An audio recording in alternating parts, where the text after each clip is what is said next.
শুয়োরের বাচ্চা। আসসালামু স্যার। কি স্যার? মুখের ভাষা?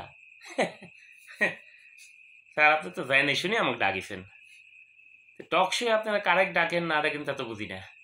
জীবনের এই প্রথম কোনো টক শোয়ে আমাকে ডাকে পাঠালেন।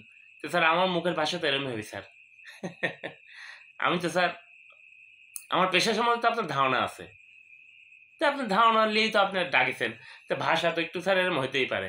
আর শুয়োরের বাচ্চা এটা তো স্যার একটা মনে করেন যে একটা পাওয়ারফুল একটা ভাষা। কারণ ভাষার একটা সৌন্দর্য। তো ইংরেজিতে যদি কওয়া যায় স্যার ধরেন যেটা হচ্ছে ফিগার অফ স্পিচ। মানে ধরেন যে ভাষার একটা মানে অবকাঠামো আর কি। মানে মনে করেন যে একটা পিলার। মানে কি কব স্যার আপনাদেরকে আসলে কি কব? আপনারাও কি জন্য যে ডাকলেন সেটাই বুঝতে পারলাম না। এতদিন বিভিন্ন জ্ঞানী গুরুদেরকে ডাকছেন এখন না ডাকলেন আমার। তা আমার পরিচয়টা কি দিব স্যার? নাকি আপনি আবার শুয়োরের বাচ্চা শুনে থেমে গেলেন? হ্যাঁ? না, যদি আপনার সমস্যা আমি চলে যাব। মানে আপনি আমাকে ডাকেছেন আমার চরিত্র অনুযায়ী আমি থাকবো না তা তো হবি না। আচ্ছা, আচ্ছা ঠিক আছে। তাহলে কি শুরু করব? আচ্ছা স্যার শুনেন। আহ, তো হ্যাঁ, শুধু দর্শক মণ্ডলী, তো আমি আমার পরিচয়টা দিয়ে দিই। সেটা হচ্ছে যে আমি হচ্ছি মনে করেন যে এই এলাকার একটা স্বনামধন্য চোর। তো চোর মনে করেন যে আমরা আবার হচ্ছে সে যেন তেন চোর না, আমরা হচ্ছে ধরেন যে সিধেল চোর। এখন ওই আমার ধরেন যে বংশ পরম্পরায় ধরেন যে আমার ওই গ্র্যান্ডফাদার তার গ্র্যান্ডফাদার থেকে আমরা এই পেশাটা মনে করেন ধারণ করে আসতেছি। তে এখন তো ধরেন যে মনে করেন আমার খরা চলিচ্ছে। কারণ আগে ধরুন মানুষের মনে করেন যে ওই যে বাড়িঘর সব মাটির ছিল, গোলা ভরা ধান ছিল, কৃষকের ঘরে মনে করেন যে অনেক কিছুই ছিল। তা আমরা ধরেন যে ওই যে যেসব ঘরে মনে করেন দামি দামি জিনিসপত্র থাকতো, তা আমরা মনে করেন যে শৈল্পিকভাবে মানে এটা কি বলবো আর এটা মনে করেন যে এক ধরনের সিধেল সোর। মানে মনে করেন যে এখনকার জামানার যারা এই জেন জি বলেন আর যারাই বলেন এরা তো অনেক মূল্যায়ন করবি না। এই এই ধরেন আপনার এই টকশে আসার সময় ধরেন যে গেটের মধ্যে একদম কাজ সারা ডাকাত যাচ্ছে। কে রে আমরা কি ডাকাত? কোনটি ডাকায় তার আমরা কোনটি শালা শীতল চোর? আমরা একটা শৈল্পিক ব্যাপার। শীতল চোর হচ্ছে একটা শিল্প। এই শিল্পটা ধরে রাখতে আমরা বংশ পরম্পরায় কাজ চালায় যাচ্ছি। আমি এখনো সুযোগ পেলে দুই সাইড ডেতে করি না তা না, কিন্তু সুযোগই তো নেই। পাবো কোনটি? সব হয়ে গেছে দালান কোঠা, গ্রাম হয়ে গেছে শহর, মাটির ঘর হয়ে গেছে মনে করেন মোটা মোটা দালান। তো সেখানে যে শীতল চুরির যে একটা আমার যে সৌন্দর্য সেটাই তো হারাই গেছে। আর আমি করবো কি করে? শীতল চুরি করতে হয় ধরেন যে গা হাত পায়ে তেল টেল মাইকে গভীর রাতের বেলা যাবো।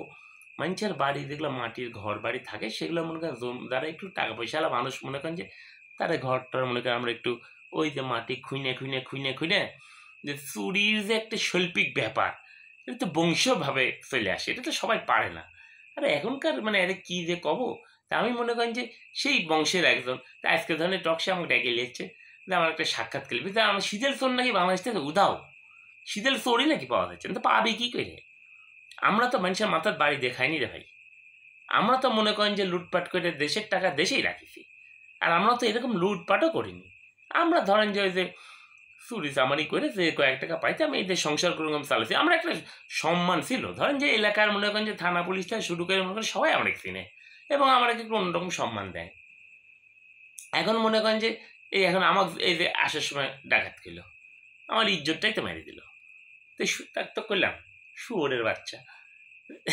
এখন এটা কবে যদি আমার ভুল হয় না আপনার অনুষ্ঠানে যদি আমার কাটিয়ে কুটে দেয় তাহলে তো আমার তো মনে করেন হবি না নি। তো যাই হোক এটাই আর কি কর যে ঘটনা হচ্ছে আমাদের মতো শিল্পীরা বাঁচায় রাখেন। আমরা হচ্ছে শীতল চোর। মনে করেন আমরা তো মানুষকে আসলে নিঃস্ব করে দিই না, আমরা যেটুকু লিই যেটুকু দরকার সেটুকুই আমরা নিয়ে চলে আসি। আর যারা ঘরে অগাধ থাকে তাদের থেকে লিই। আমরা তো ধরুন গরিবের উপর অত্যাচার করি না। আপনারা যারা ডাকাইতেছেন যারা মনে করেন যে লুটপাট করে মনে করেন যে কী সব করে ফেলা কিছু নেই তোর কোয়া ভাবি না। এ কইতে গেলে মনে করেন ইজ্জত শেষ। তা আমরা তো ইজ্জত নিয়ে বাঁচতে চাই। তা আমরা ধরেন যে শীতল চোর দেখলে যদি আপনারা একটা ব্যবস্থা পুনর্বাসনের ব্যবস্থা করতেন, মানে মনে করেন যে ধরেন যে আমার এই ঐতিহ্যটা টিকিয়ে রাখার যদি একটা ব্যবস্থা করতেন তাহলে খুবই ভালো একটা কাজ হতো। ধরেন যে জাদুঘরেও যদি আমার একটা ব্যবস্থা করে দিতেন। এখন তো মনে করেন যে আমরা এই পেশাটা আমরা তো করেই খাইতেই পারছি না। আর এই পেশাটা তো এখন ধরেন যে বিলুপ্তির পথে, কারণ আমার পরবর্তী প্রজন্ম তো আর আমার এই পেশা ধরে রাখতে পারবি না। আমি না হয় ধরে রাখিছি কোনো রকম করে কমবে, তাও ধরেন যে অন্য পেশার সাথে একটু চালায় লিখছি। কিন্তু আমার পরের নেক্সট জেনারেশন এই যে আলফা নাকি আসছে এরা তো এটা চিনবেই না। এটা তো এর কাছে ইতিহাস। তো তাই গিয়ে এই টকশের মাধ্যমে আপনাদের জানাই দিলাম, যদি পারেন একটু সংরক্ষণের ব্যবস্থা করেন, একটা শিল্পীর মর্যাদা অন্তত দিয়েন। এটা শৈল্পিক ব্যাপার, এটা তো আসলে মনে করেন যে এটাও একটা মেধা, বা এটার মধ্যে একটা অন্যরকম টেকনিক আছে। এটা আসলে কি বলবো, এটা স্বল্প সময় তো আপনাকে বোঝানো যাবে না, কেন একটা সাধনারও ব্যাপার। এই সাধনার বিষয়টাই আসলে আপনার খুলে খুঁজে আইছিলাম, তো মেজাজটাই গরম হয়ে গেলো। যাই হোক, ওই মুখা টুকা বাড়া গেলো, কিছু মনে করেন না। আমরা এই স্বল্প শিক্ষিত মানুষ, তা আমরা ধরেন যে এই করে আমি খাই, জানি না কয়দিন টিকে থাকতে পারবো। তা আপনার কাছে জোর দাবি জানাচ্ছি যে আমার অন্তত জাদুঘরে তুলে না রেখে অন্তত আমার এই ব্যবসা, এই যে আমাদের আর্ট, এই যে কালচার, এই যে শীতের স্তরের যে কালচারটা, এটা যেন পরবর্তী প্রজন্ম অন্তত জানতে পারে, তাদের অন্তত জানার ব্যবস্থা যেন করে দেয়, আমরা ইজ্জতটা অন্তত যেন থাকে আর কি। এই আর কি। ভালো থাকবেন। আবার কোনো একটা সময় হয়তো যদি কেউ ডাকে যে আপনাদের মধ্যে 2-4টা চ্যানেল ম্যানেল যারা আছে, যারা হয়তো অন্য কাউকে নিয়ে খোঁজ খবর নিয়ে হচ্ছে না, আমরা চোর বাটপাড়ে ডাকে, তো ডাকলে আমরা আসবো, 2-4টা দিয়েন, ওই করে আমি খাবো আর কি। তা আজকের মতো বিদায় নিলাম। ভালো থাকেন। খোদা হাফেজ।